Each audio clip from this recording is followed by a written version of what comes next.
আসসালামু আলাইকুম, সকলে কেমন আছেন? শৈশবকালে ইন্দুর গর্তে হাত দিয়ে ধান তুলে নেয় এরকম কম লোক পাওয়া যাবে। যারা গ্রাম অঞ্চলে বাস করে তারা সবাই ধান কাটার পর ইন্দুর গর্তে হাত দিয়ে ধান তুলত, অনেক আনন্দ করত। তখন ধান কাটবো কবে, কখন ইন্দুর গর্তে থেকে ধান তুলবো, এই সময়টালে সবাই অপেক্ষা করতো।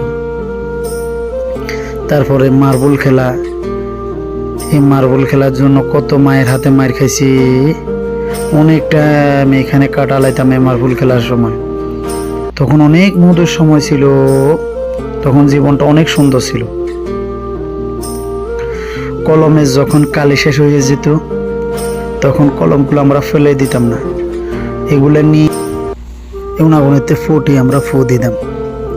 ফু দেওয়ার সাথে সাথে ফুটকার মতন করে ভারতে একজন নিচে দিয়ে টান দিত। অনেক আনন্দ করে এগুলারে, এই কলমগুলা থেকে এগুলা বানাইতাম আমরা। এই খেজুর গাছের তলে সকালবেলা তখন মুক্ত বাজা ভাই কে যাবে, তখন প্রতিযোগিতা থাকতো খেজুর খোঁজার জন্য। অনেক আনন্দ ছিল। শৈশবকালের মতন মধুর সময় জীবন আর কখনো হয় না। এই জীবনটা মানুষের জীবনের সবচেয়ে সুন্দর মুহূর্ত একটা। ওকে।